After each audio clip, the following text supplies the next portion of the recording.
सबसे पहले स्वतंत्रता दिवस की हार्दिक शुभकामनाएं पूरे समस्त देशवासियों को। मुझे गर्व है कि मैं इस देश में पैदा हुई।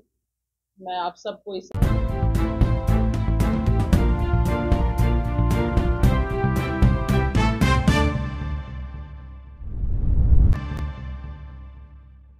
सबके लिए बधाई देती हूँ। और उन जो हमारे बॉर्डर पे जो हमारे वीर सपूत जाति धर्म से ऊपर उठकर जो आज सेवा कर रहे हैं, उनके लिए मैं बहुत बहुत शुभकामनाएं देती हूँ।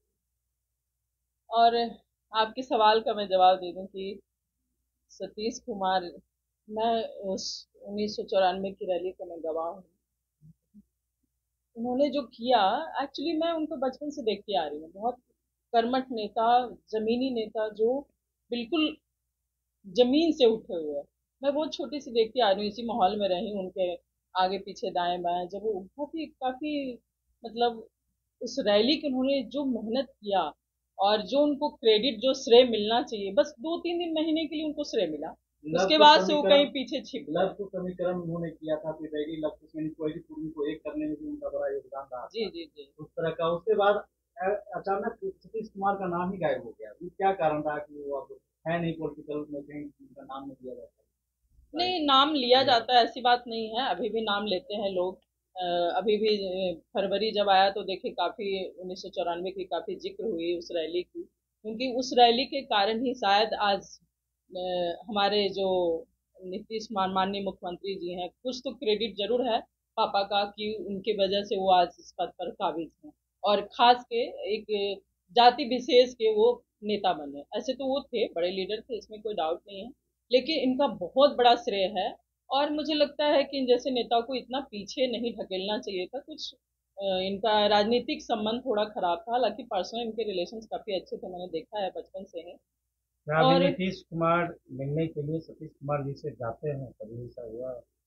नहीं, कभी जाते नहीं, उन्होंने कभी अप्रोच नहीं किया। उनको शायद लगता है कि अभी इनकी ऐसी कोई जरूरत नहीं है उनको, इसलिए कभी जाते नहीं। अगर वो बुलाएंगे तो वो जरूर जाएंगे।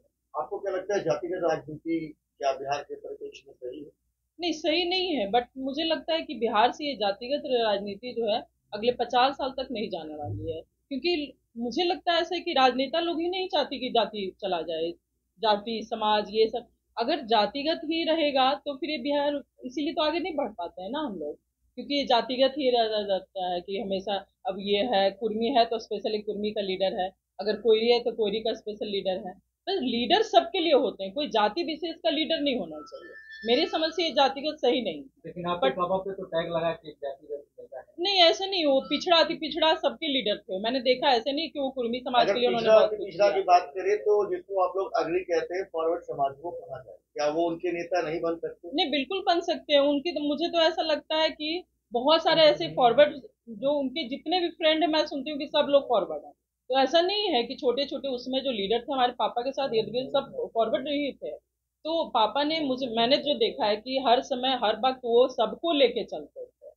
अभी खैर उनकी थोड़ी सी, हो सकता है उनका कुछ डिसीजन भी गलत हुआ होगा उसमें, वो पार्टी उन्होंने जो छोड़ा उसके चलते वो थोड़ा पिछड़ते चले गए।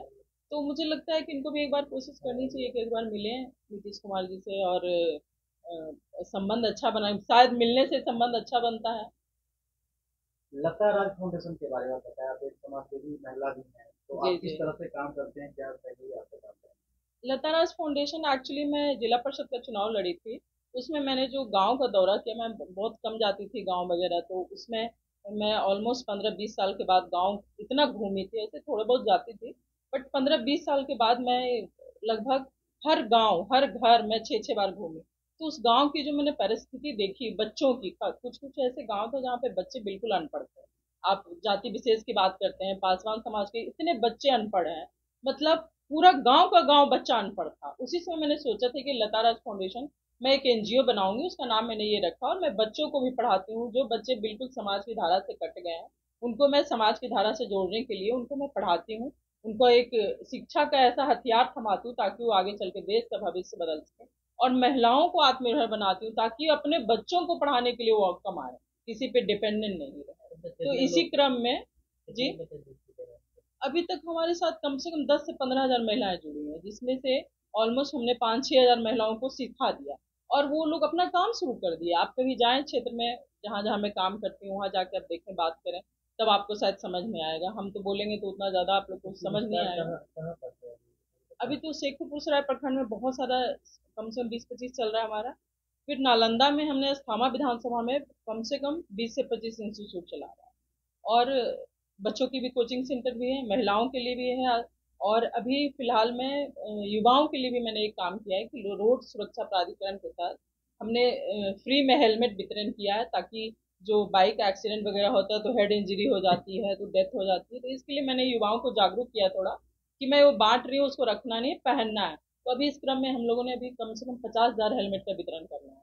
अभी तक हमने कम से कम 700-800 हेलमेट युवाओं को दिया है।